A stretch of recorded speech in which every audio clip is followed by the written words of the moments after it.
Hi, everyone. I'm Debbie Schwartz, founder of Road2College and the Paying for College 101 group.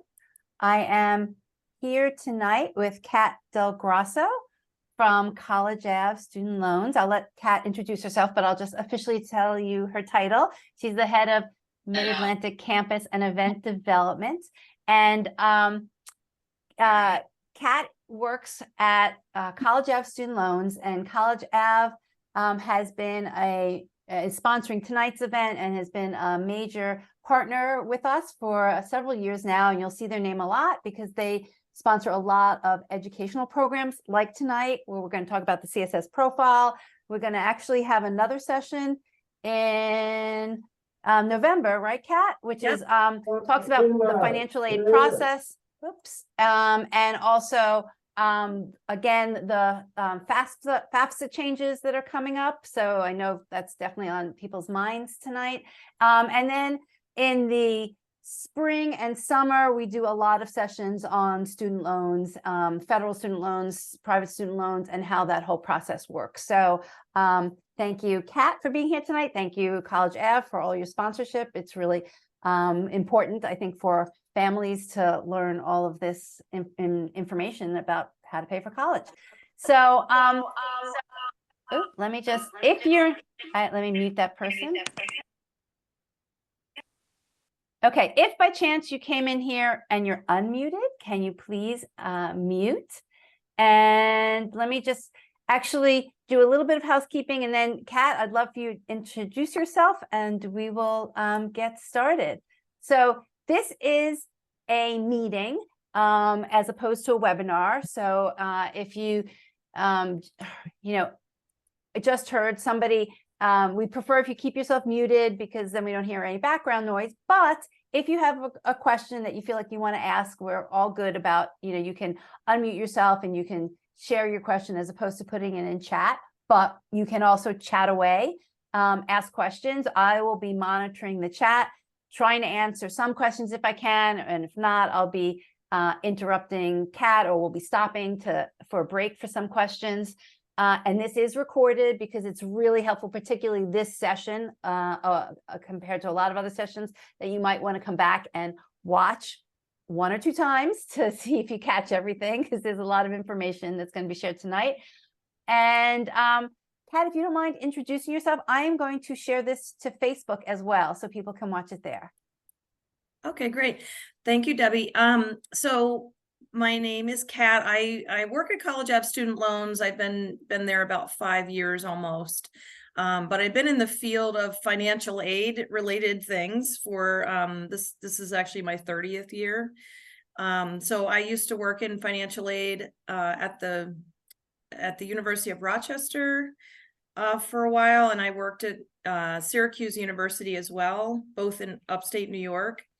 And then I've also worked at in student loans for over 15 years, and then I worked at the College Board for 7 years. So I really have I work primarily with the CSS Profile at the College Board, so I have a lot of background with it, and I also used it at the at those 2 colleges, so I know it from talking with the families on that end. And I guess I've just kind of always I've just always been sort of tied to it during my career. So I am happy to present tonight, and hopefully this will be helpful to you as you're navigating the financial aid process at certain institutions that require the CSS profile. And before we actually even get a little further, I'd love if people can just share in the chat what grade their student is in, and if you've started the CSS profile, or if you've opened it up, or if you've done anything related to it. And I just wanted to emphasize, Kat's going to mention a few things about FAFSA, but this tonight isn't really about the FAFSA. It's really about the CSS profile, and anything she talks about, it's really just to compare the CSS profile to the FAFSA. I'm only saying that to maybe hold your questions on the FAFSA. I know there might be a lot, and again, that's why we're doing a session in November, but to really focus questions on the CSS profile tonight. Okay. Thanks, Debbie. So so I'm going to talk about the cost of attendance tonight, filling out the CSS profile, the comparison of what the fields are on the form versus the free application for federal student aid. Also, I'll kind of tell you the difference between the two there.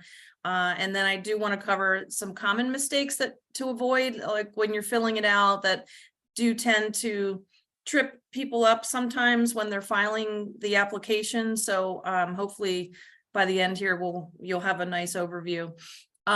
So in terms of applying for financial aid, so if the student, and I know Debbie's capturing some of this information here, but Yeah. in the chat, but there are, I'm sure, folks on the call who have seniors in high school and then some juniors. Is that mostly what you're seeing, Debbie? Yes, yes.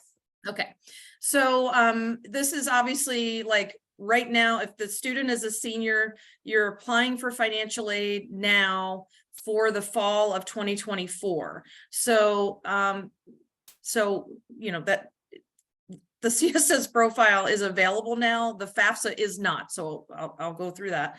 Okay, so the cost of attendance sticker price sometimes shocks people. But I'm going to go through what the differences are of each element and what's included in that.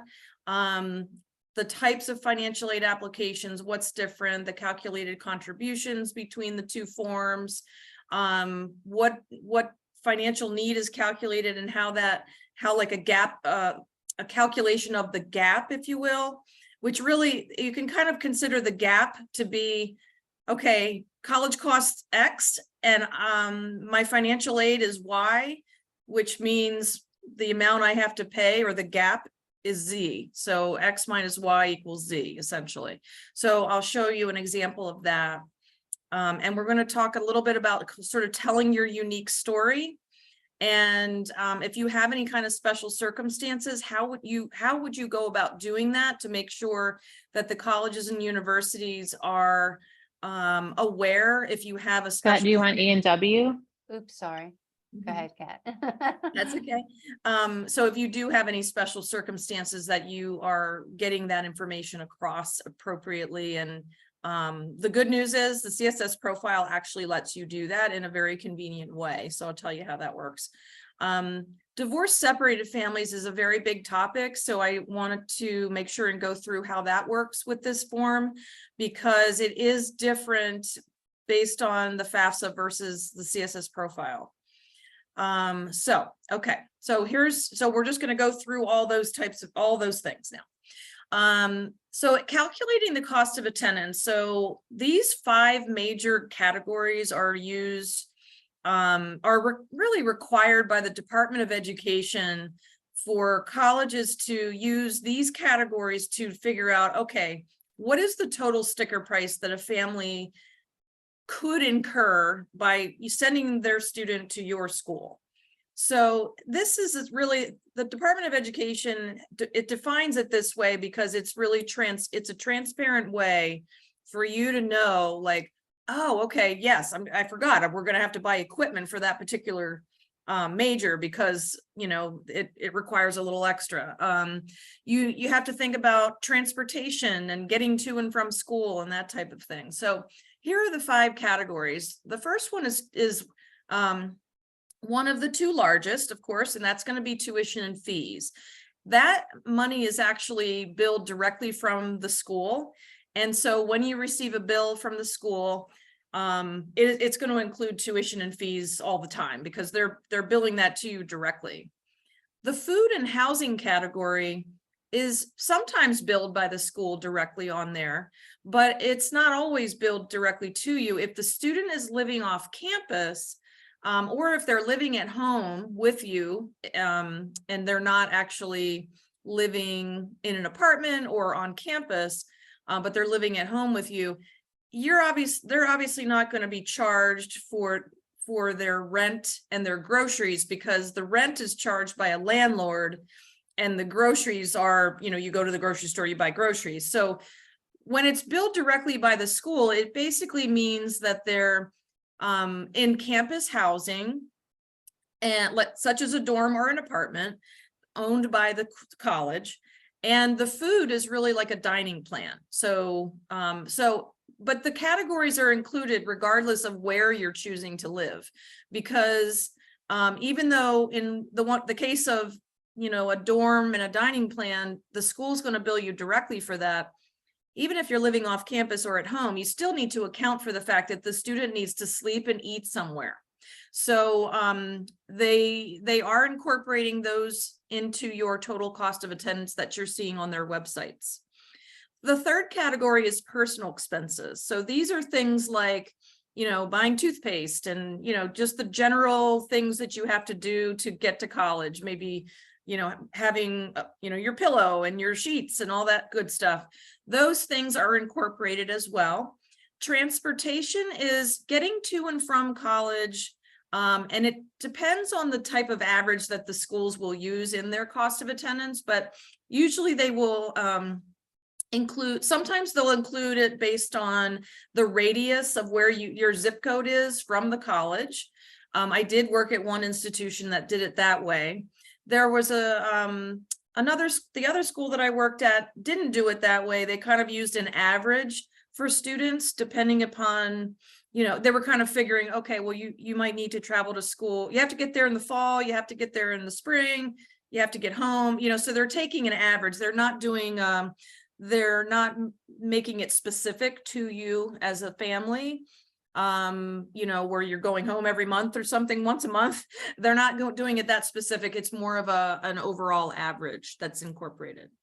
And then the fifth and final category of the cost of attendance is grouped as such. It's called books, course materials, supplies, and equipment. So that's really, you know, all those types of things are pretty self-explanatory, but they do take that into account when they're figuring out, all right, what is the sticker price for students coming here for the fall of 24-25? And so that's your total. Okay, so that total is used when calculating how much you need in financial aid. So you take the cost of attendance, again, it's the total sticker price, minus a calculated family contribution, which is either going to come, well, it's going to come from the FAFSA, which is the free application for federal student aid. But for those schools who are using the CSS profile in addition to the FAFSA, they actually get a separate family contribution calculated. And the two numbers don't match because there are different fields that are required on those applications. But nonetheless, the schools that are using the CSS profile have a calculated family contribution for you. They're subtracting it from the cost of attendance, and that equals what your financial need is. And so that is the number at the bottom line that they use to figure out how much you're eligible for in financial aid. So Kat, can I ask a question?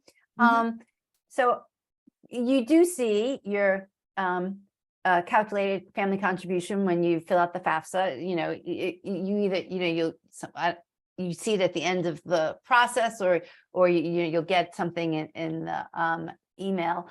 But when people fill out the CSS profile, will they ever see the calculated family contribution after filling it out? No, they won't. They will not see it. So basically on the FAFSA for 24-25, it's going to be called a student aid index. And that is the essentially like the family contribution that's calculated, that they're changing the name to student aid index next year. And that is really like an index to figure out how much federal aid you're qualified for. And then so you do get a number on there, but even on the FAFSA, the number that they give you is not really like what you're going to be paying. It's just indicating, right, you know, how much federal aid you're qualifying for. And it's going to be a little cryptic to you, even on the FAFSA. On the CSS profile, it doesn't even show up at all. So you won't even see the number that's calculated. And here's why. So the colleges that use the CSS profile do it, some of them do it quite differently. There's a sort of a pared down version, you know, just a off the shelf version, if you will, of the calculation of your need. And then there are some schools that tweak the calculation a little bit to take into account maybe some additional items for you that would actually help you in the calculation. And I'll give you an example of that. Like, if you have children who are attending, a private high school and you're paying tuition towards that high school, the regular formula in the CSS profile doesn't take that into account. So like that off the shelf formula, but there are some colleges that will actually take that into account because they figure, okay, well, if you paid, $13,000 last year towards high school, then we want to give you the benefit of the doubt and include it in this calculation. So anyway, that's why each school is just so different in terms of what they do, that it's just never been a thing where the family contribution shows. But in the whole process of applying to college, and when students get acceptances back and they get their, award and aid information, is it ever shared what the calculation is from the CSS profile, and can families ask at some point? So it doesn't show anywhere. If a college decides they want to list it on your award letter, your financial aid award letter, that would be up to them. But in general, I don't think most of them do. You could verbally ask, but I think it's more likely to be a verbal thing, or something where you're communicating with a financial aid administrator, someone who works in financial aid, to have more of a deeper conversation of, how did you come up with my financial need? How much, I see that we got, X number of dollars in financial aid. How did you come to that number? Because here's another example. You might get something, your financial aid that's offered from school A might be, a bit different than school B and school C. So you might be curious, of course, to find out, okay, well, why is it so different for one versus the other? So to be honest with you, Debbie, it's really more of a verbal thing. I don't think most of the time you're going to see that family contribution written either on a financial aid award letter or even in an email from them or something. I think I'm just anecdotally telling you from my experience, it is not usually in writing. Okay, I just wanted people to understand that, so Yeah, that, when they go through the process, Yeah. that It's a they know common- what, common question. yeah. So it's a more of a deduction that you would do by saying, okay, my cost is this, my financial aid is this, and here's how much I'm going to have to owe. And what you owe is really the family contribution. And just keep in mind, though, that the cost, what you owe to the school, sometimes, it's only going to fall in those first two categories, and maybe some equipment or something that's charged directly to your bill or something. But most of the time, those last three categories are completely variable things that you're not seeing a bill from the school. So, but like if you sit down with your financial aid award letter and you look at the cost, you see how much financial aid you get, and you kind of think, okay, I'm going to owe the bill that's going to be this much. And then also I've got to make sure I get the student to and from college. I've got to make sure to buy the books. So you do need to make sure that you're understanding the total sticker price when you're looking at the financial aid award. So hopefully that helps. So they'll give you the cost on paper, probably nothing's via paper anymore, I guess, but they'll give you the cost. They'll tell you how much you're qualified for. And then really essentially the rest is what the family needs to come up with, either via their income, their assets, or through loans, primarily, unless it's, gifts from grandma or something like that. Okay, so here's an example. So here's a cost of attendance that's pretty average these days for a private institution, some higher, some lower. And then a calculated family contribution of $35,000. So a $75,000 cost minus $35,000 family contribution equals as a family, my need is $40,000. And that's how much was calculated for your need. Now the question is, how much financial aid do you get? Do you get the $40,000 of calculated need, or do you not? It depends on the school. Quite frankly, their endowment of dollars, how much they have really available to give you, through not just federal and state financial aid, but through their own dollars that are in what we call endowed funds, that may or may not add up to $40,000 in this example. It does depend on the institution. I will give you some good news though here, because I know financial aid is sort of a daunting topic and it's not always, it's a stressful topic.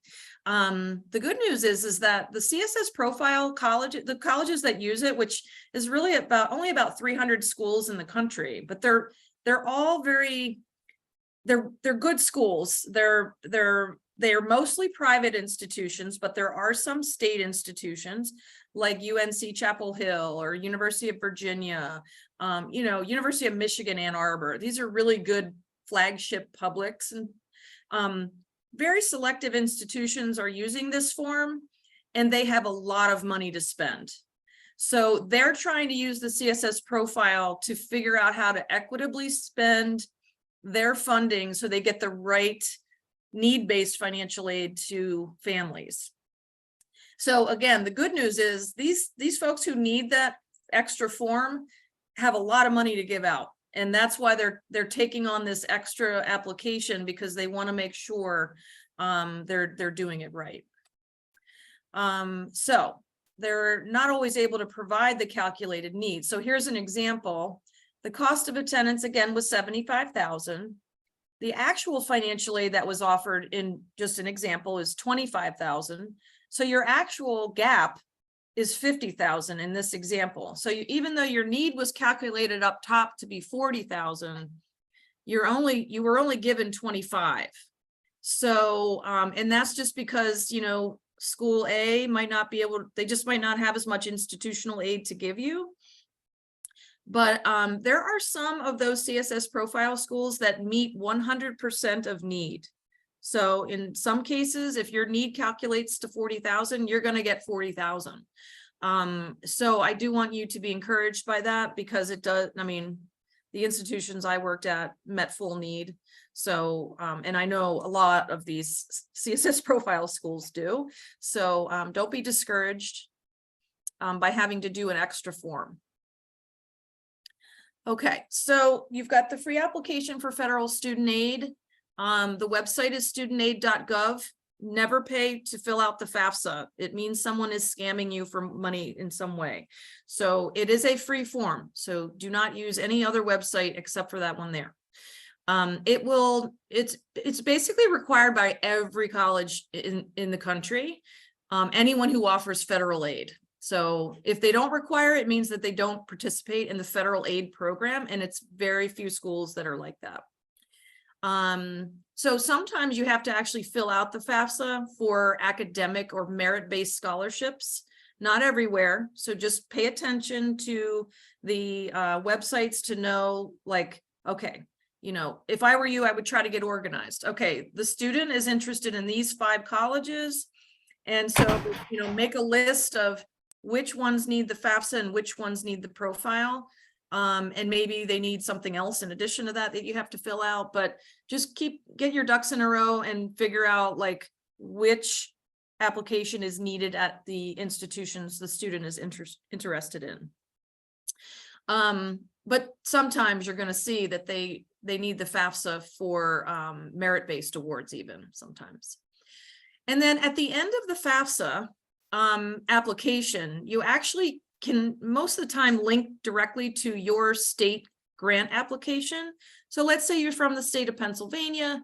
At the end of the FAFSA application, you can have the option to link directly to FIA to do the state grant application. If you're from New York, it's the New York State TAP application. Everybody has their own grant. And so most of them nowadays will link directly from the FAFSA at the end. So it's kind of convenient because you can just go do it all at one time. Here's the big, where the rubber meets the road, if you will. That's a little bit of a problem for this fall. And that is the last bullet there that says that the FAFSA is not available until sometime in December. The Department of Education, Federal Student Aid is the name of the organization. They are redesigning the application because congressionally they were required to do that based on the FAFSA Simplification Act. And that means that the good news is the FAFSA is being simplified. The bad news is you can't actually file it until potentially 3 months later than normal. So normally they come out October 1st. Now they're saying it'll be ready sometime in December of 23. And they publicly have said December has 31 days. So therefore, you might be doing this around the holidays, is my guess. But again, hey, if it comes out on December 1st, then you'll have a little bit more time. But I will tell you that the colleges, they all know this. They're all anticipating this form to, then they're hoping that it'll be sooner than later. In the meantime, you can fill out CSS Profile because it is available. October 1st, it kicked off last Sunday, and that is the website listed there, cssprofile.org. It is not required by all schools. It's only required by, as I said, about 300. And if you go to that website, you can actually look up a list of institutions that need it. So I do have, I'll reference that for you. But the last thing that I'll say on, one thing here, on the divorce separated families. So sometimes divorce separated families have to do 2 different CSS profiles. So for example, if you are, let's say you're in a divorced family and it's a college that needs both of the biological parents to complete it. They're 2 separate applications. Sometimes colleges don't need that other biological parent to complete it. So let me show you something here. So if you are on the cssprofile.org site, it's linking to a gobbledygook sort of URL address there, but nonetheless, just put cssprofile.org and it will get you here. So if you just page a little bit down, you can click on check participating schools, and some scholarship programs use this form as well. You'll click on learn more, and then you will see that all of the colleges that use it are listed, and you're going to be able to see, okay, do they need it or not for domestic students? Do they need it or not for international students? And then here's the one I was just talking about, which is, do they need it for the non-custodial parent, which is really the other biological parent that is not the primary person on the application. So let's look at an example here. Let's look at one towards the top so I can see my headings. So let's say Babson College in Massachusetts. So if you go to Babson here, you'll see that they actually require the CSS profile for domestic international students, and they need the non-custodial parent to fill it out as well. But then you're going to see another school here like Arizona State that uses it for just domestic, but they don't use it for international, and they don't need the non-custodial parent to fill out their own. So, check this out, make sure that you know which ones need it and which ones don't. In addition to that, on the school's websites, you should see what is required and what is not. Okay, so that's that website, but definitely take a look at that and see what you need to do. And then lastly, there are also some schools that may have their own application. So here you can see one near the Philadelphia area that does have their own institutional form. And usually that's in lieu of the CSS profile. So you won't have to do 3. I mean, I don't know of any schools that use all 3 unless, yeah, I mean, I've just never known of any. But you will have to do again, as I summarize this slide, FAFSA is everywhere. The CSS profile is about 300 schools. And then maybe there's a small portion of schools that need an institutional application in addition to the FAFSA. But that's pretty much the scoop on what you'll see. All right, so what is used on the FAFSA application versus the CSS profile? What's the big difference here? First, if you can take your eyes over to the right, just know that the applications for both forms for the fall of 24-25 academic year. So again, those who have seniors in high school right now, it will be using 2022 income. So this has been going on for several years now, where the applications look back to, you know, earlier years, because they know that the tax returns have already been filed for 2022, and it allows you to just kind of get the application done sooner than waiting or estimating things, or definitely wouldn't want to wait till your taxes are filed in April, because that's way too far down the line. You need to decide on a college primarily by like the May 1st. So this actually helps you in terms of having data in there that's kind of already completed on a tax return. The bad news about that is, what if your circumstances have changed since then? Maybe you got a new job where you make less money. Maybe you lost a job recently and you're nowhere near whatever that 2022 income was and such.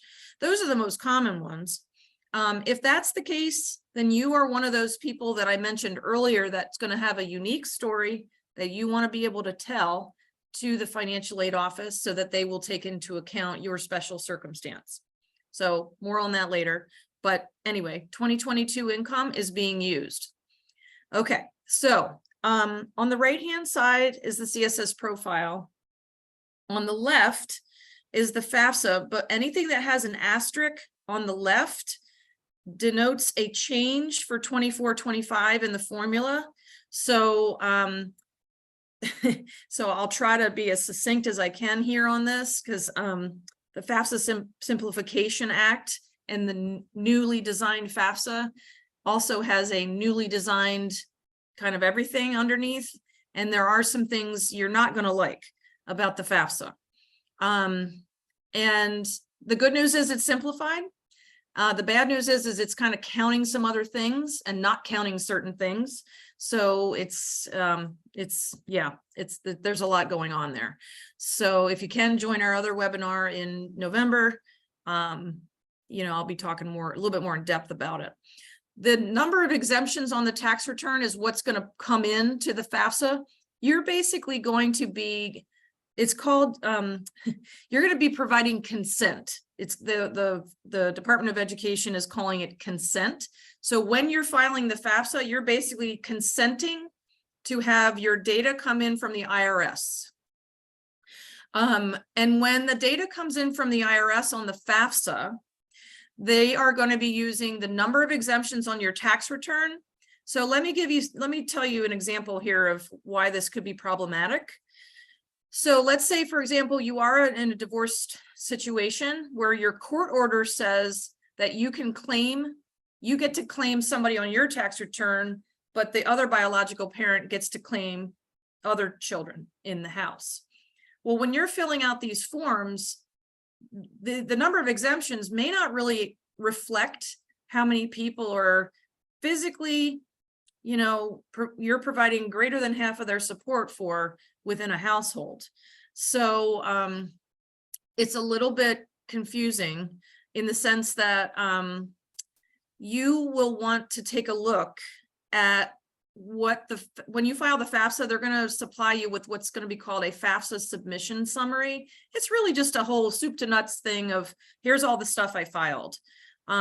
Just make a note of what they're using for your number of exemptions on there versus your actual people in your household, because if you are supporting other people, you will want the financial aid office to actually use your actual number that you're supporting. So this is where the CSS profile is actually going to help you, because it's asking for the number in the family and the number in college, but it actually will use whatever you report as the number in the, you know, who are being supported, at least, you know, half of their support. So the real number is going to be on the profile. The FAFSA might be a little off if it's a situation like what I just named with a divorce situation. Another example would be like, if you're, let's say that you are paying for, maybe there's a grandparent who's in assisted living and you're helping towards those expenses, but the grandparent obviously is not one of the exemptions on your tax return. you might still want the school to take into account the fact that you might be paying thousands of dollars to help them throughout the year. So that is another example of where you would want to convey your unique circumstances to the school. Okay, so I'm just going to kind of point out the major differences here. So the FAFSA is going to be changing some of the untaxed income that it asks for related to like 401k contributions throughout the year. They're no longer going to be asking for that, which is actually good for you.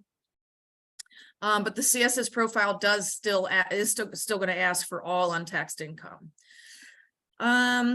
Cash savings and checking aren't changing. They both ask for that. Real estate and investment net worth. So this is like real estate that you own outside of a primary residence, like if you own a second home or multiple real estate properties. That's what that means. And that already was on the FAFSA. It still will be, and it will be on the profile as well. The 529 plans that you put back. So let's say you've been saving on a 529 plan and you have multiple children in the household. So the FAFSA is now just going to ask for the 529 plans that the student whose FAFSA it is. That was not a very well worded sentence, sorry. Mm-hmm.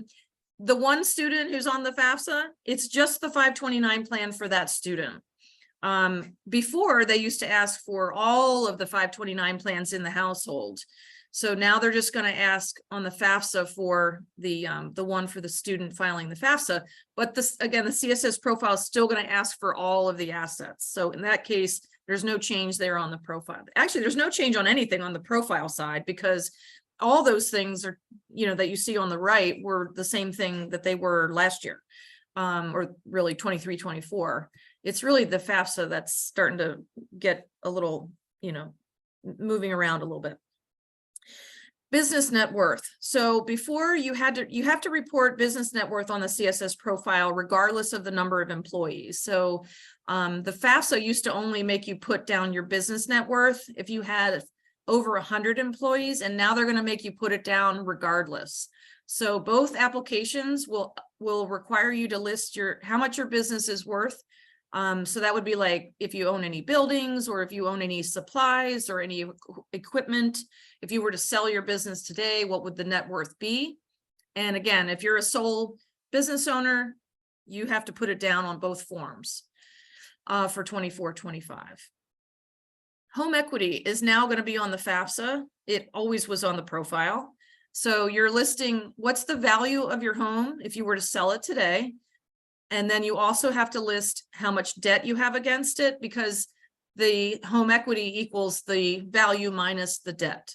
So the equity is actually the piece that's used in the calculations of need, not the value, because it's going to take, you owe money on it. So it's only going to it's only going to look at what you actually have in equity. Okay, the farm. So farm equity has always been on the profile, even if it's your primary residence. So for example, I happened to grow up on a farm, and it was a dairy farm.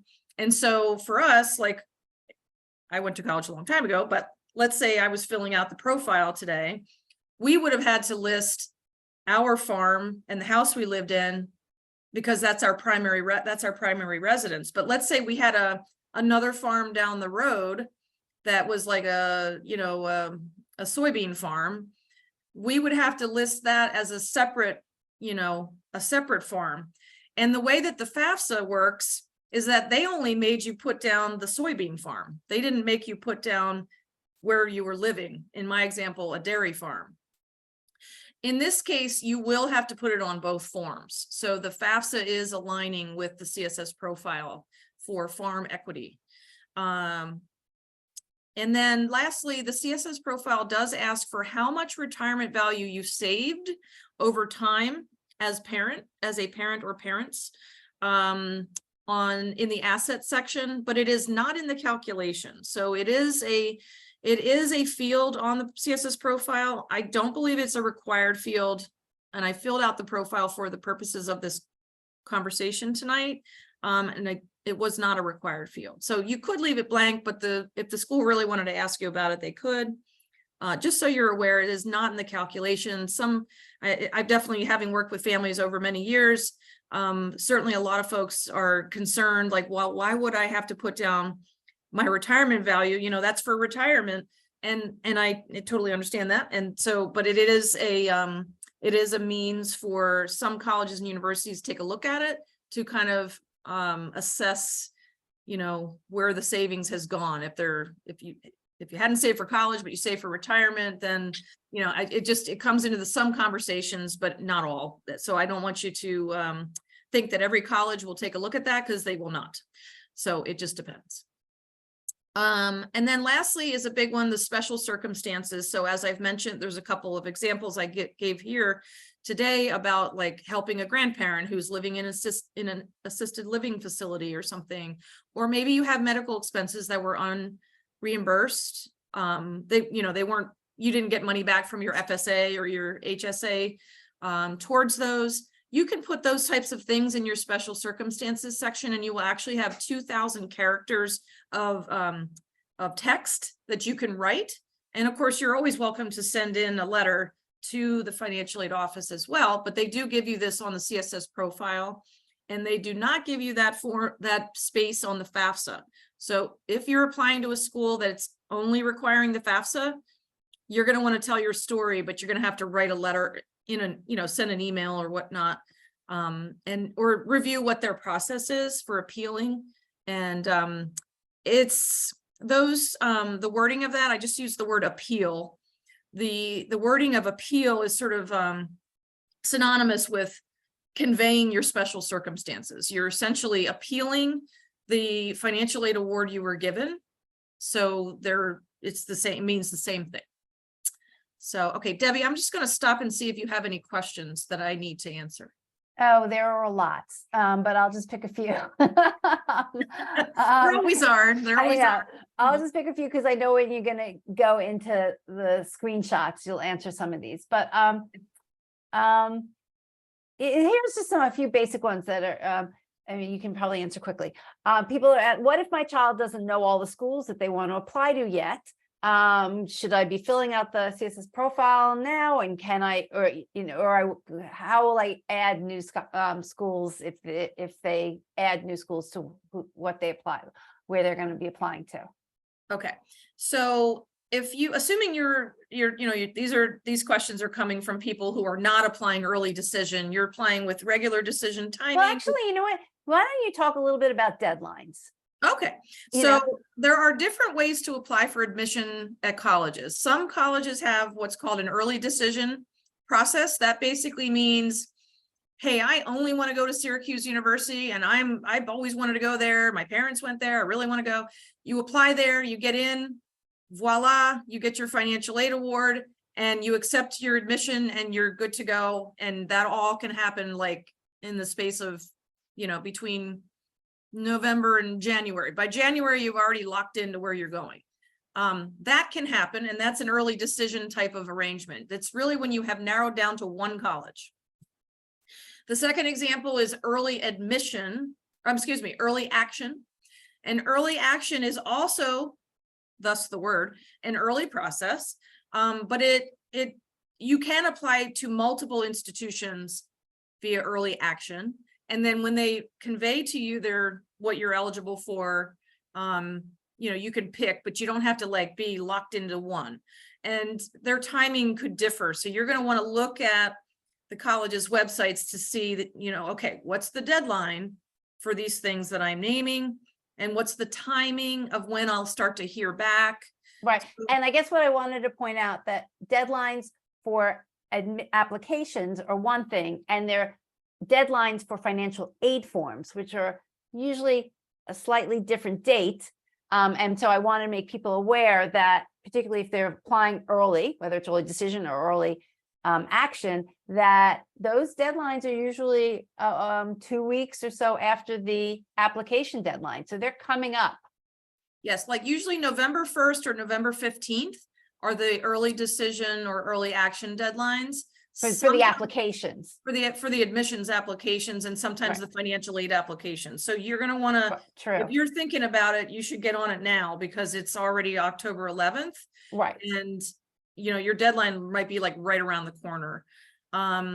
For both the admission at this point, both for admissions and financial aid, because we're definitely kind of coming on top of it. Right. Every now and then you might see a December 1st deadline, but I don't usually see anything after that. Right. So November 1, November 15th, but you're going to want to check those schools out. That's why I suggested earlier that you make a list, either electronically, you're making a list. I'm a spreadsheet person, so I like spreadsheets. I would put it in a spreadsheet. If you want to do the old fashioned method of having it written down on paper, also fine, whatever works for you, but you're going to want to meet the deadlines because, sometimes that dictates whether or not you are receiving some of the limited funding of certain types of financial Or aid. what they might do, honestly, if you miss the deadline, they'll process your student's application. They'll look at it for admission, but they'll just assume you're not going to be applying for any financial aid. Or they'll have you apply, or they'll assume that you're applying for regular decision. So regular decision is the third category. And that's what the majority of people do, which is, hey, I don't really know where I want to go. I'm looking at like 8 different schools and I don't really want to apply early action because I don't really want to do it right now. I'm just going to do it based on the deadlines for their regular process. And the regular process usually has a deadline for financial aid around February. So again, you're going to want to keep track of when is that deadline they need it. And some schools are strict about their deadlines. Some are not. But just assume that everyone is strict, because then you're not going to accidentally miss out on some free money, which would be grants or scholarships. So, Kat, I have one other quick question, and then we should probably go to the screenshots, because I think that will actually answer a lot of questions, particularly about housing and about which parent fills it out. But this question, you're not going to come across, and it's really related to, there are some questions on the form that say required and some that don't say required. So do you, is that true? Can you skip over the ones that are not required? You can. There are some institutions who, if they see that you've skipped it, they may come back and ask you for it. There may be some that don't. It depends. And I know that's a terrible thing, but it honestly, the lingo of financial aid sometimes is just, it depends. And so here's an example. Like, let's say you're applying to a school with a very large population.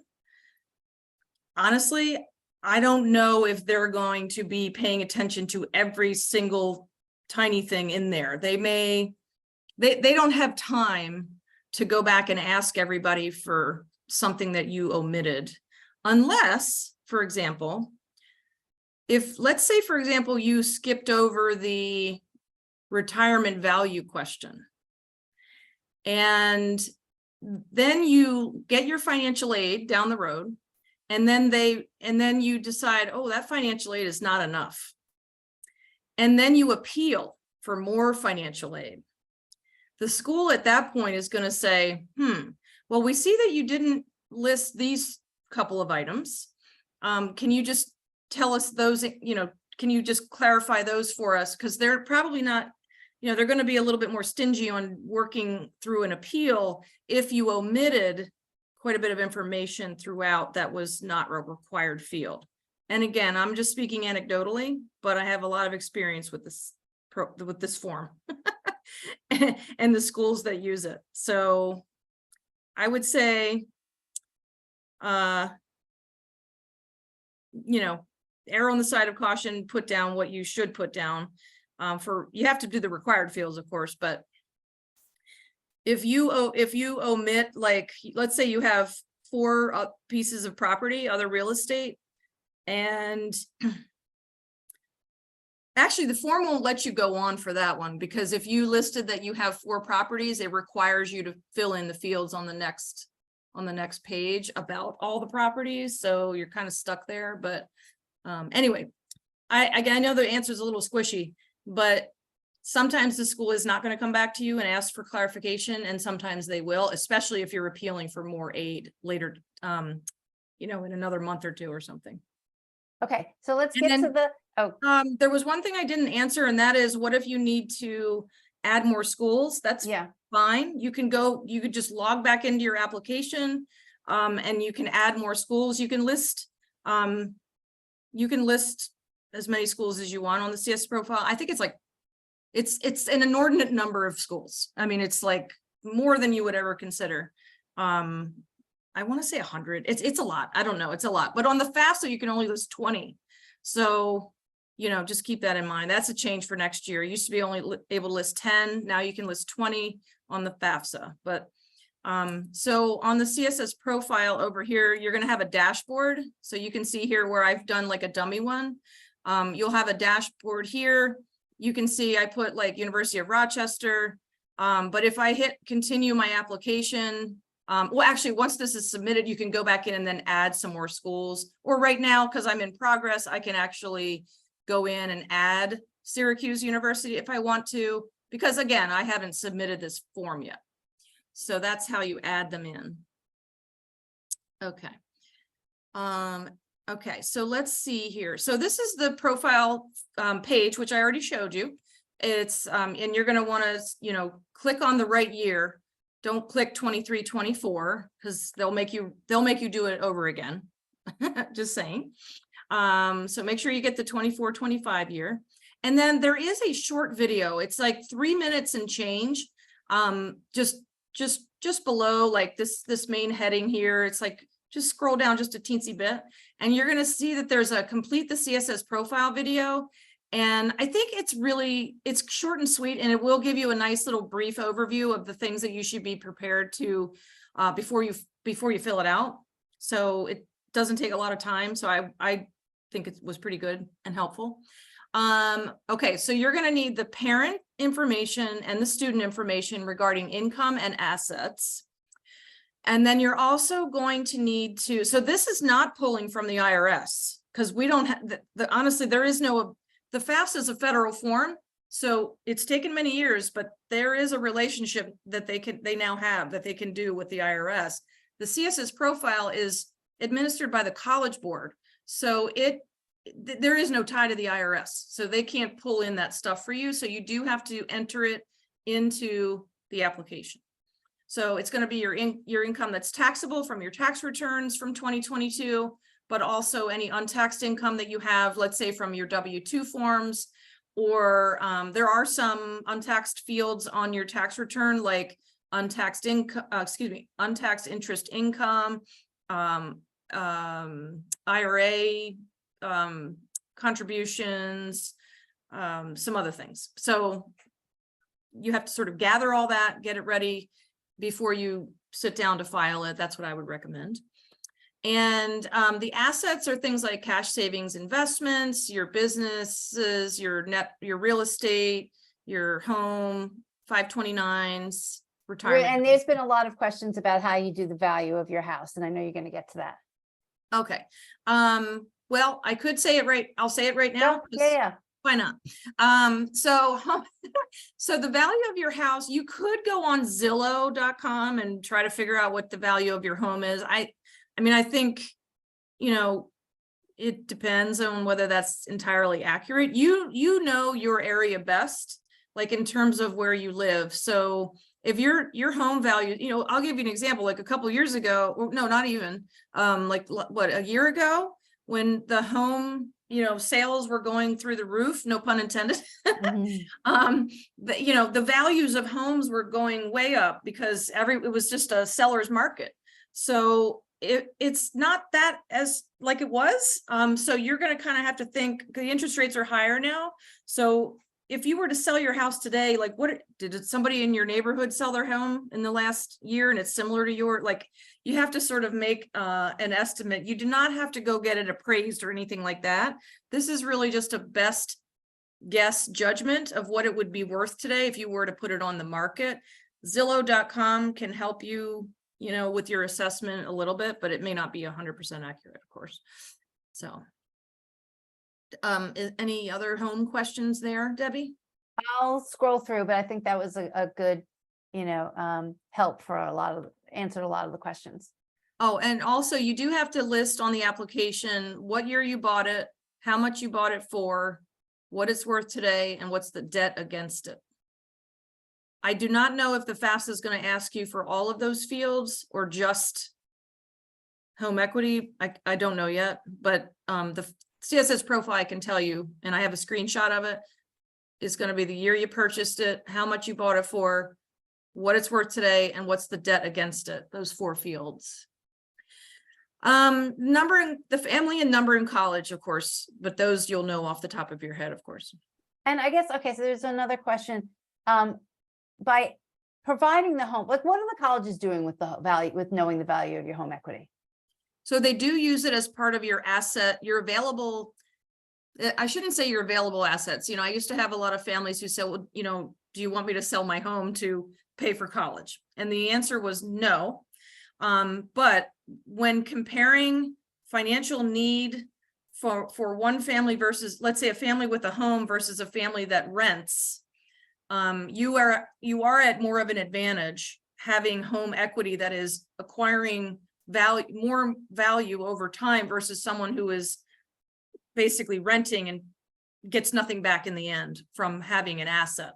So they really look at it that way. And I guess that's where Congress is going, because it is a field that's required in the FAFSA. And that was a congressional thing. It's not just the Department of Education that decided to do it.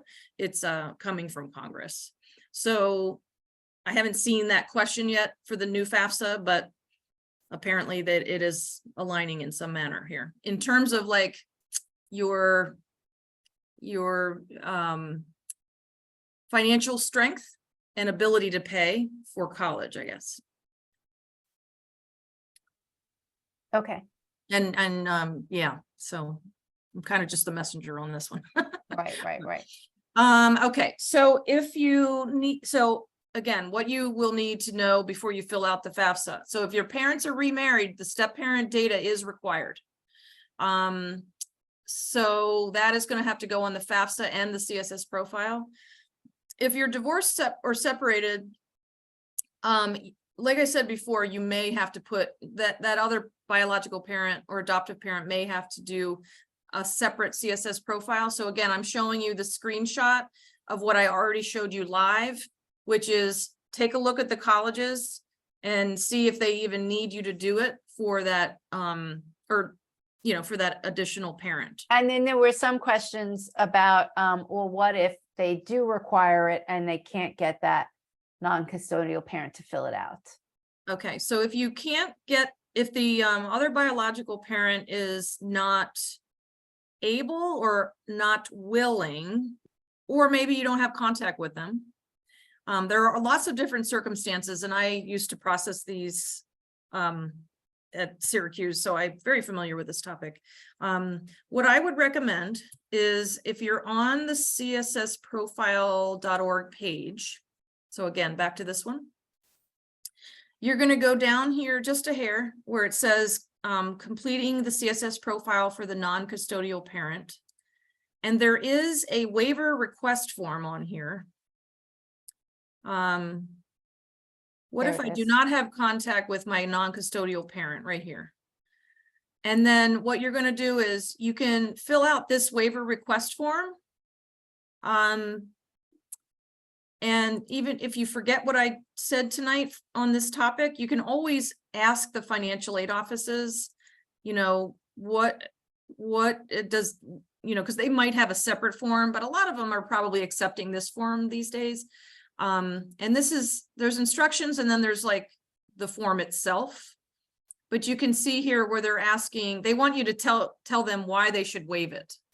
So, you know, for example, they want you to sometimes provide documentation. Are you getting child support? Have you had contact in the last year? You know, if you have, that means that you do have contact with them. So it's they're not as likely to waive it. You know what I mean? So, so sometimes, you know, putting a personal statement on here and then providing third-party documentation. Sadly, there are some instances here where you have restraining orders against that person. So it can be extreme. So it's the documentation which will allow the waivers to be approved or not. So you'll want to, typically the schools will need a couple types of documentation and I do think a personal statement, like from the biological or the parent who is filing this form says it best because they know the situation better than anyone. You can also have like a high school counselor write something, or clergy, you know, people who know the situation, and that supports your request to waive the form. You could have, let me say this loud and clear, you could call the schools and see if they'll waive it for you. Some of them might waive it just by the conversation that you're having with them. But I would say that 9 times out of 10, the CSS Profile schools do request some sort of form and a little bit of documentation before they just flat out waive it verbally, you know, through a verbal conversation. So. Okay. Good. Yep. Okay. Great. So again, this is on the College Board's website, but this is sort of the whole getting started thing. So if you need extra help, you can always go through those little help tips there. So who is the parent on the CSS profile? So these are some screenshots that I took. I put myself as the student. So it actually says all throughout the CSS profile. It says Katrina all through. I go by Kat, but my name's Katrina. So I put Katrina in the application, and that's why it's going to keep saying this. So that way, you know, for sure, like which person they're asking for. I will tell you that they've improved this form a lot over the last couple of years, because sometimes it was confusing, and sometimes the parents would put information about themselves into the student section, and then we would be looking at wrong data and from the school side. So I do think it's a little more clear. So so it's basically telling you to include the biological, adoptive, step parents, legal guardians, and parental partners of Katrina. So that's making it clear. And then what they want you to do is they're going to have you fill out who are all the parents. So I made things up here. So I have my parent that's going on this form is Mark Delgrosso. I also, that's my dad. So my dad this is a fake example here. Mark Delgrosso is my dad, and he is married to my stepmom Delgrosso. They're in the household with me, and they are filing the CSS profile. There's also a biological mom, Delgrosso, somewhere else, living somewhere else, but that is my third parent. And the biological mom, my mom is not remarried. So you may have to list up to 4 parents on the CSS profile. That doesn't mean they're going to use all 4 parents. That just means that the school wants to know, like the form itself is adaptive. It basically it leads you in certain directions based on how many people are in the family. And if you're applying to a college that back here needed the CSS profile, they're going to advise you accordingly. Because if there's somebody that needs that, then they know that, like I applied to the school that I did put on here does use that form, University of Rochester. So I'm going to get led down a path to possibly have to have biological mom Delgrosso fill out her own CSS profile as well. Go ahead, Debbie. Kat, what does the language parental partners cover? So if there is someone else, so if let's say you have a domestic, let's say well, there could be a couple of examples. There are some examples of families where the parents still live in the household for the benefit of the student or the benefit of financial, means, because they can't afford to move out. So one of the parents is living in one part of the house and the other parent is the other part of the house, but they're getting divorced or they already are divorced. And so they're in the household, but they have to be listed as in the household. So, and they do that. They have to be listed in the household on the FAFSA too. So you might have that example.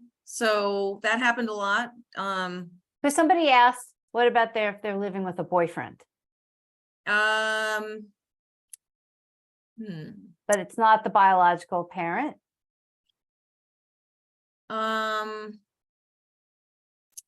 Okay, that's a squishy one there. Because I think technically financial aid folks might say, because that person is living there, they are contributing towards the household expenses and therefore are supposed to be counted in the household. So they might just be counted in the household, but they're not going to have to provide any other financial information.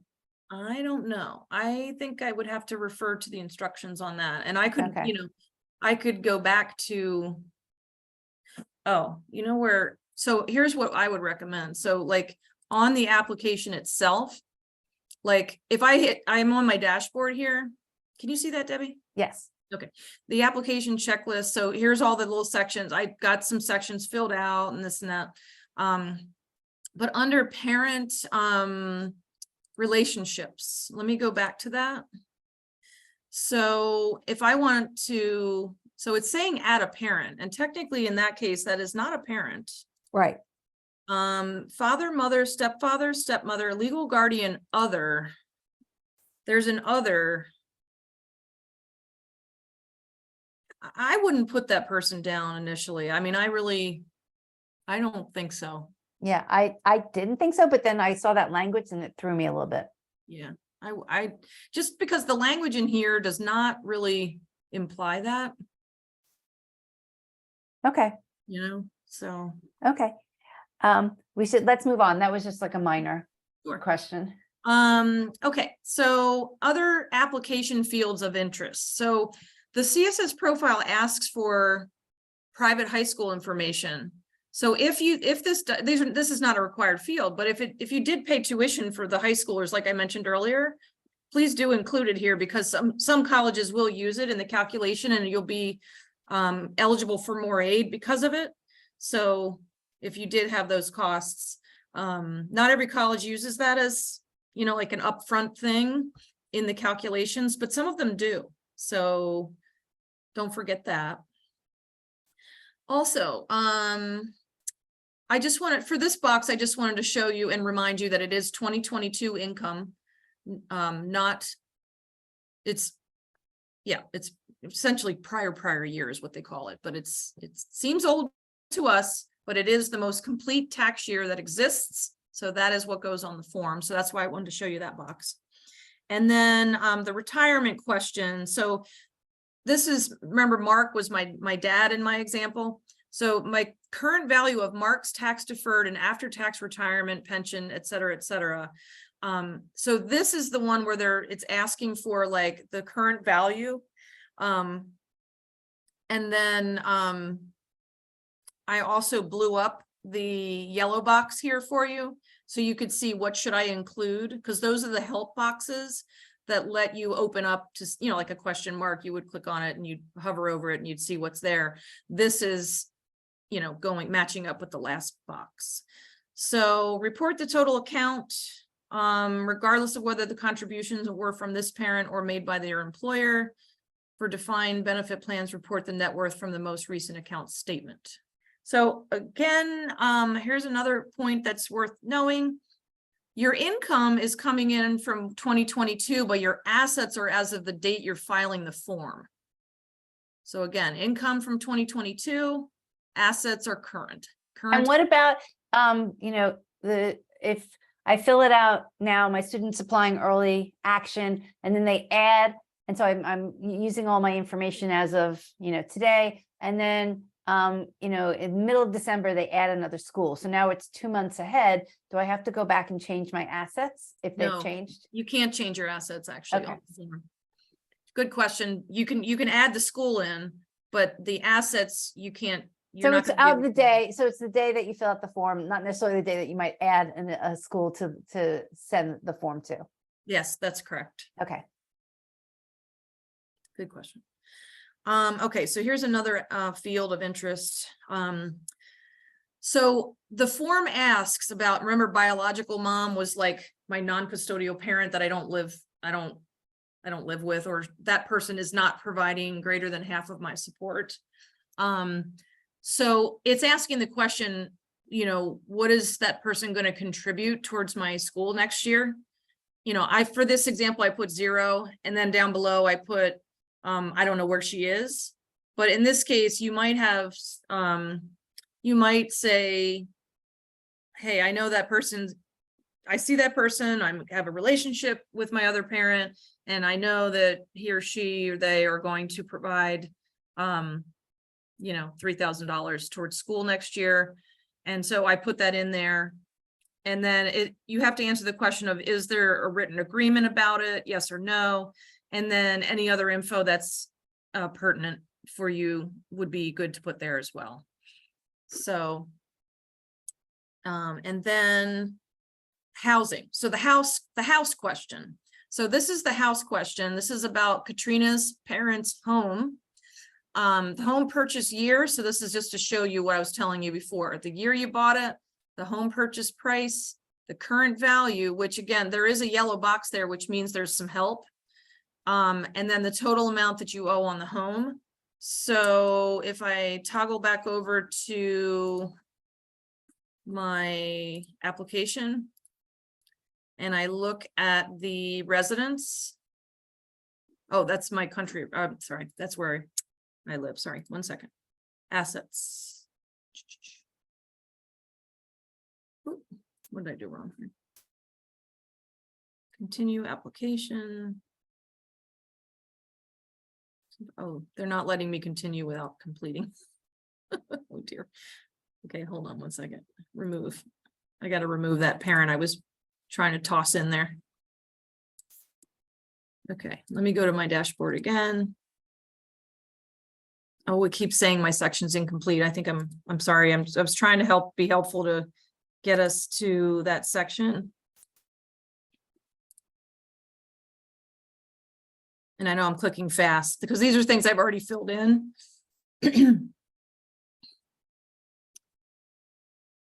Okay.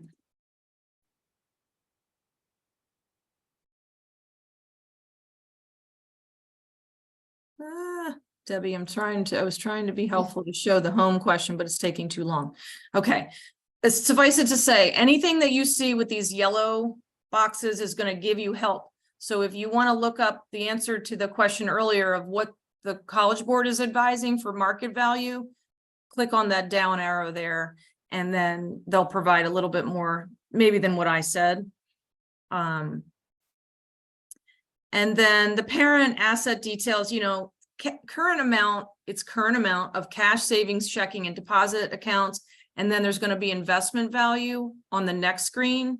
And so this is the investment value question. And you are just really going to be answering investments would be things like if you have CDs or money market, you know, things that are not cash savings checking. Maybe you have stocks, bonds, those types of things. Your real estate, they're asking you if you own anything else besides your home, your primary home, yes or no. The business, do you have yes or no? The farm, yes or no. And then after you do that, you're going to get some additional pop-up. I'm showing you the yellow pop-up box for the investments. So these are things that you do include and don't include. So you would only, you know, you would include everything all the way down to like the last 4 lines there. You wouldn't put your home on that one or your business, farm, and real estate or retirement plans, because otherwise you're going to be double counting them. So don't mess, you know, don't make sure that they are separate and that the investments are not those things that are already asked for on this form. You'd be surprised. There have been people who accidentally forget to put the amount of debt they owe against the home. So the school gets that information and it looks like they own the home outright. So, you know, make sure that you're putting debt against your home listed as well. Otherwise, the home equity calculation is going to be wrong and it will be worse for you if you have a mortgage and you owe money. And then when it comes to investments, everything here, I think it's fairly self-explanatory there. Assets that you own that are held in the names of your children. So there's also a pop-up box about that related to, let's say you have like, you know, UGMA accounts for all the different siblings. So it's kind of telling you how that works in terms of what you need to list under parent assets versus the dependent child's name. So in this case, Katrina, the student, if there is a UGMA account, they are owned by the parents, so it actually goes under the parents' assets as opposed to under Katrina's as the student's assets. So those are some screenshots. And then there's one more screenshot I have here of, like, if you say that you have a business, that you would have to actually list the address of the business, the type of business, what product are you selling, who owns it, do you own a percentage of it, and if so, how much? There is a chance that if you own a business or one or more businesses, that you might have to show, you might have to provide business tax returns to the colleges. There are some of the CSS Profile schools that do request business tax returns, such as K1s, you know, et cetera. So just know that whatever you put here, schools sometimes get in the weeds with those, and they do want to look at more information about the businesses. So there was a question about a business bank account. a So business, that wouldn't be listed under the parents' assets. the business bank account. So I would put that under your business net worth. So, and when you're thinking about your business net worth, you're thinking about how much cash, how much money do you have to operate your business, but also do you have buildings, equipment, products that are available for sale that are currently, you know, you have in your possession that you're selling.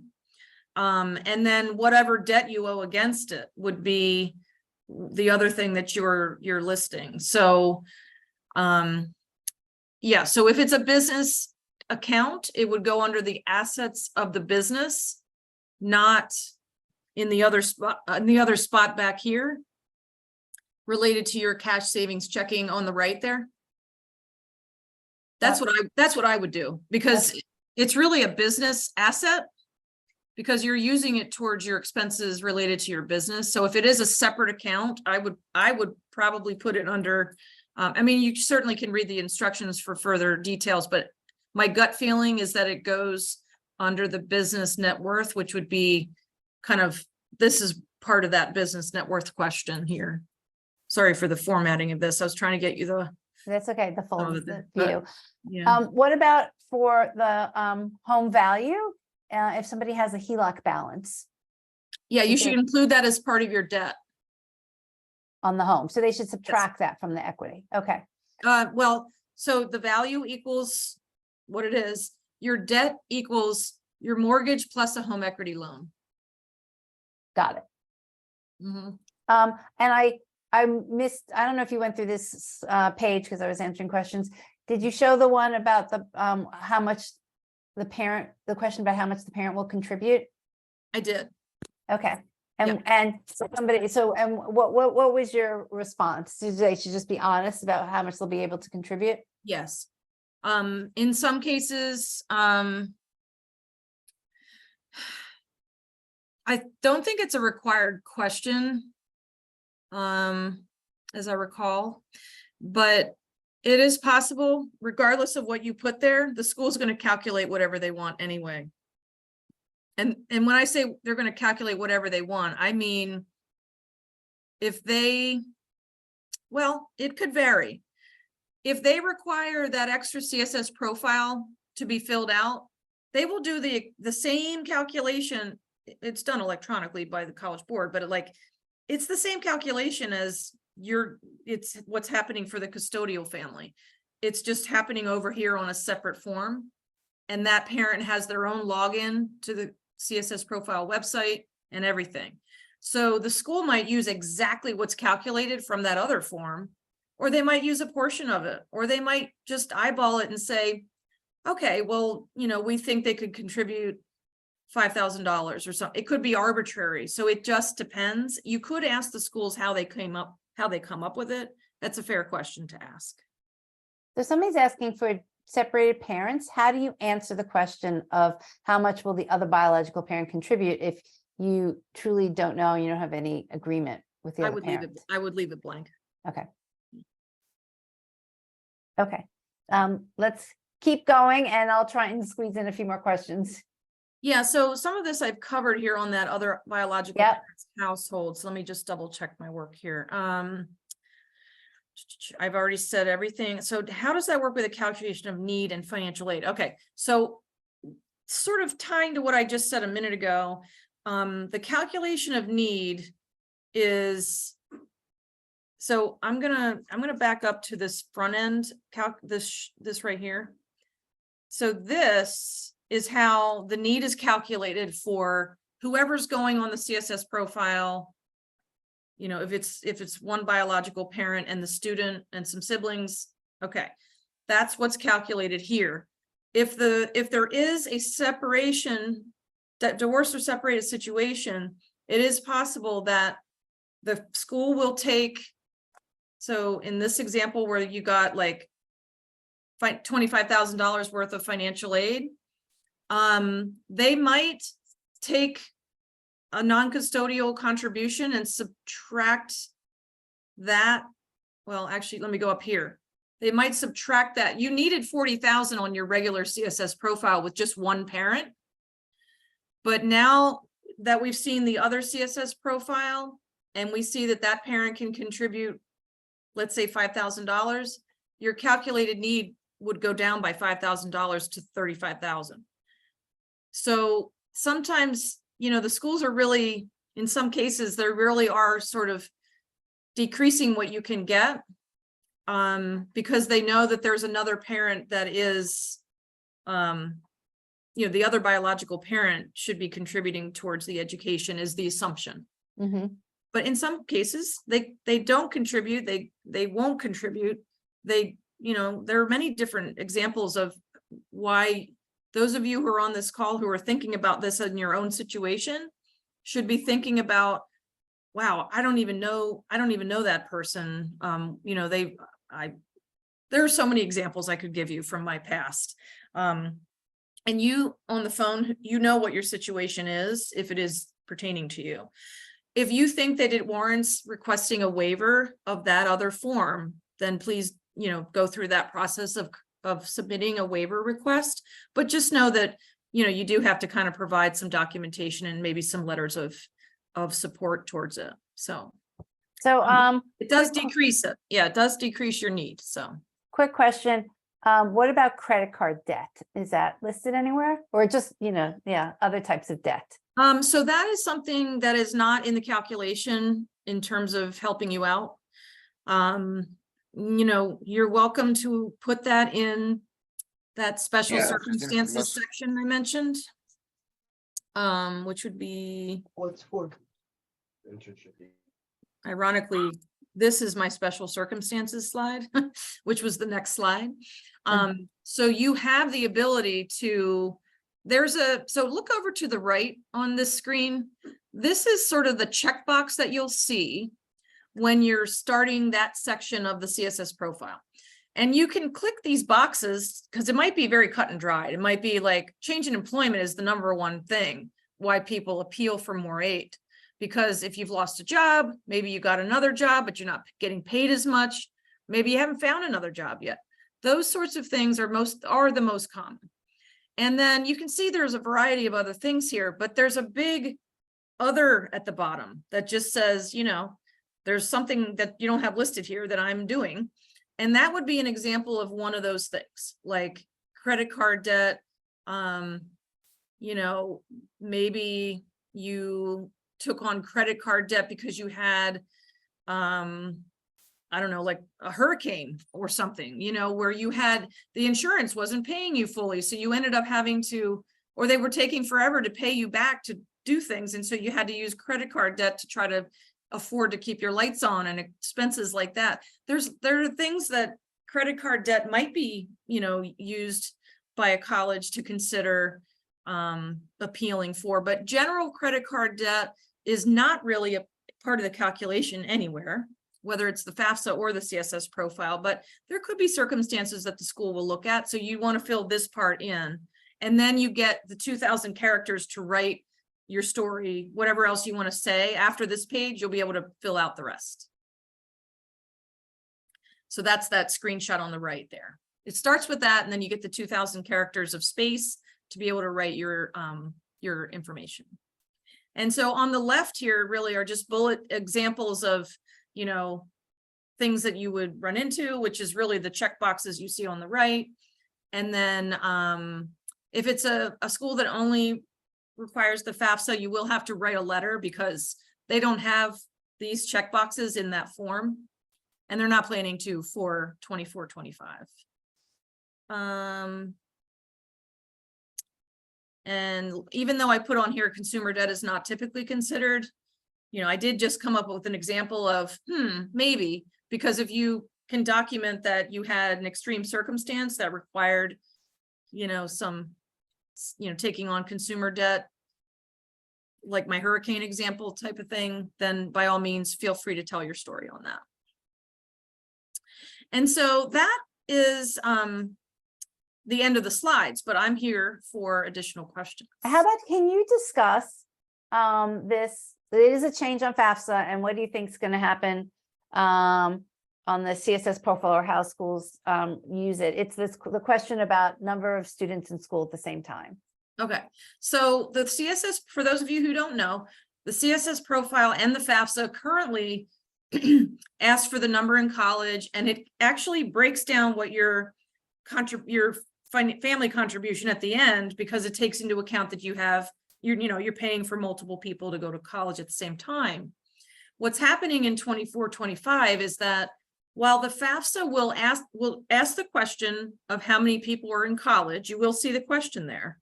It does not get calculated anywhere anymore.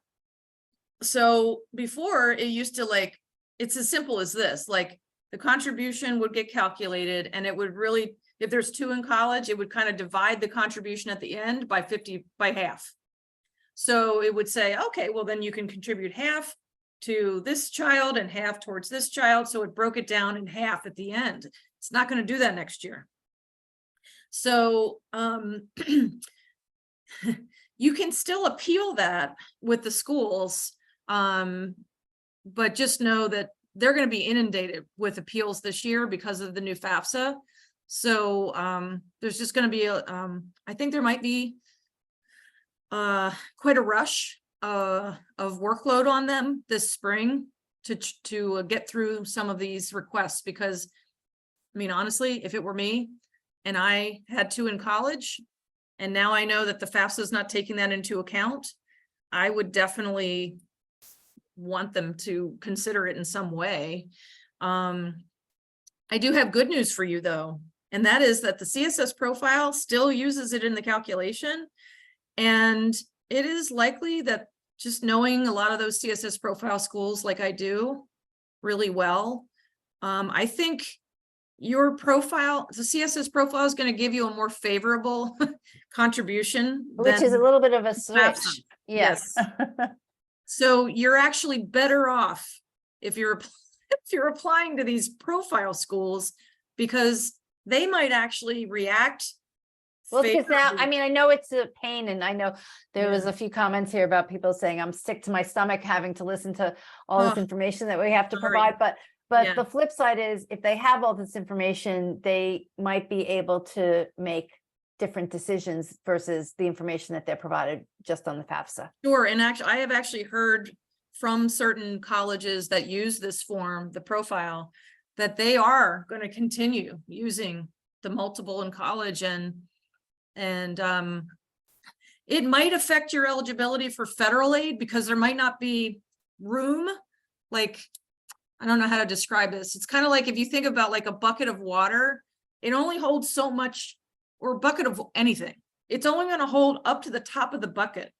Well, when you have only so much federal need going on, if the college decides to give you more free money through their grants, hey, great.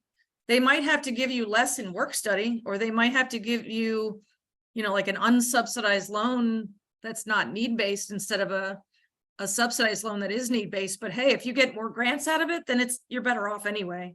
I have heard that some of the CSS profile schools are still going to use, like in my example, 2 in college, or however many in college. And so I think this is actually a good year to be applying to a profile school, actually. So somebody's asking, you talked about special circumstances. Is it advisable to save a special circumstances for the appeal time? Or do colleges actually look at the special circumstances now when they're awarding and creating the initial financial aid awards? That depends. I think that depends on the size of the school. Like in NYU, there's no way they could physically get that done. Got it. I mean, I can't speak for NYU, but they have a gazillion applications. But at a smaller institution, they might be reading every single one. So I would go through the effort of putting it on there now. And the reason why I say that is because even if, let's say it is NYU and, you know, you later on needed to appeal for more aid. I'm sorry, my throat's getting dry. At least you've already got it in writing. You know what I mean? So they could just refer to it. So you don't have to worry about it later. You could just have it already done. That's what I would say.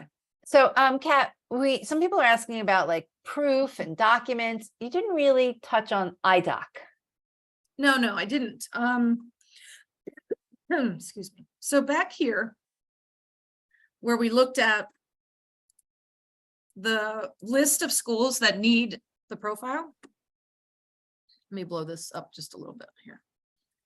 Right here on the right-hand side, you can see that there are certain schools that use IDOC, and excuse me, what that stands for is the Income Documentation Service. All that means is that these schools that say yes here are using IDOC to collect tax returns and W-2 forms from you. If it's a no, that means they don't use IDOC. They might actually have you still turn in those things, but they don't use it through a centralized manner. So the ones that say yes to it on here. So let's see, we've got like Alabama A&M, Amherst, Babson. This means that for the schools that are using IDOC, if I upload my tax returns because Boston College wants it, that means that Bowdoin's going to get it. If I applied to Bowdoin and Brandeis and Brown and Bryn Mawr, I only have to do it one time. So it's handy, very. But if they're not using IDOC, then you have to send it to them all individually if they ask for you for tax returns. Does that make sense? I don't know if that made sense, Debbie. Say it one more time. Okay, so if a college wants you to send in tax returns and your W-2 forms, if they're an IDOC school, like I've sorted here in the yes category, or anyone who said yes over here in the filter, then once you do it for one school, all of these schools are going to get it. So Got it. if it says no, that means they don't use IDOC. So if Baylor asks you for tax returns, then you're going to have to send it to Baylor in addition to possibly having to do IDOC for somebody else. So it's just less work if you have IDOC schools here because you're only uploading them once and then everybody's getting it. So I really am losing my voice, aren't I? Yeah, it's been a long night. It happens to me every time we do this type of thing. So I've got water, but I think my voice is giving out. Let me just, there are tons of questions. I think I'm gonna go through these and see if we can group them together and maybe do like, send something out that addresses some of them, but I'm just seeing if there's something like that, a question that would relate to a lot of people that we could, talk Sure. about. Mm-hmm.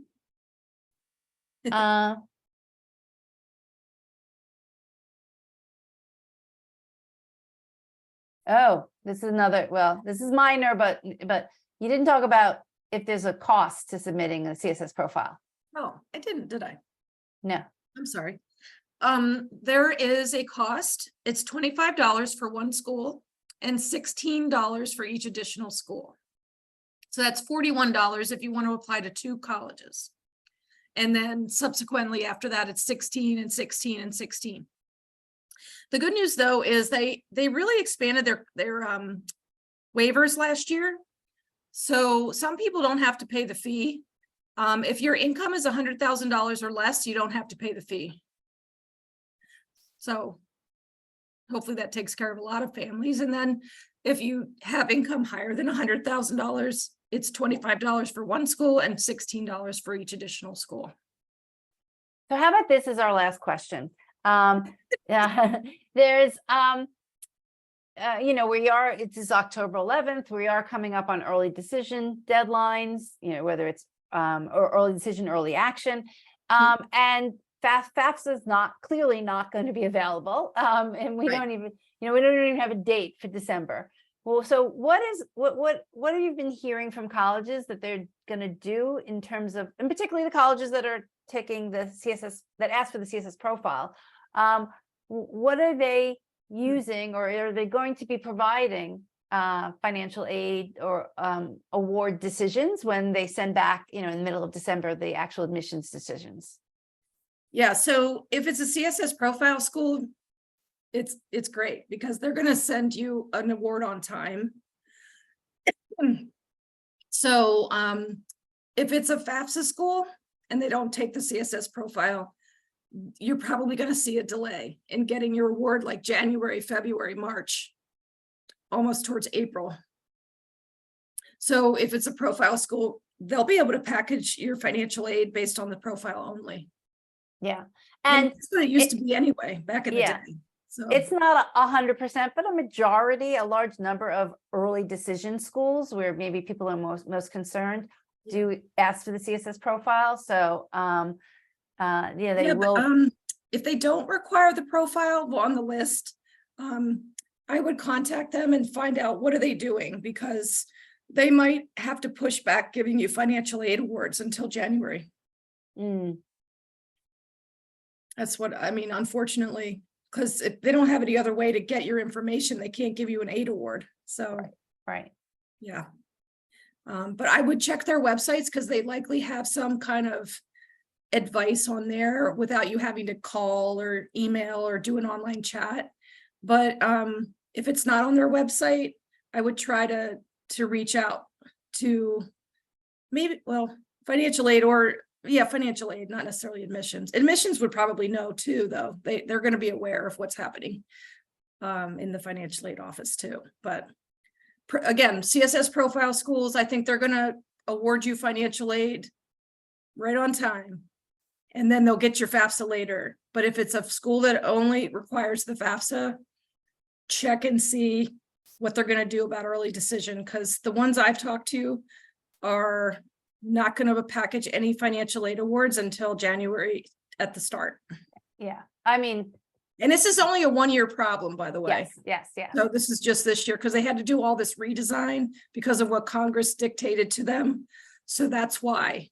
But next year it'll be back on track. It should be for October 1st. So. Okay, Kat, thank you so much. Sorry about my voice. I know you need to go rest, and we need to get your voice back, which it's not that far gone, but for November, for our November session. And yes, hope to see some of you then. If you need more, nitty gritty, we'll be there. Yeah. And thanks everybody. There were tons of questions. I will look through them and see if we can send a little bit of a follow-up for some of the major questions. And I'm giving a shout out to 1 or 2 of the parents who were a little funny in the comments saying they're going to have their kids stay in the basement and just play video games and have to have them come. I wish I could have seen all the comments. I know they're just in jest, but they were funny to read. So thanks for sharing that. Okay. Good night, everybody. Thanks, Kat. Thanks, College Ave. We will be in touch soon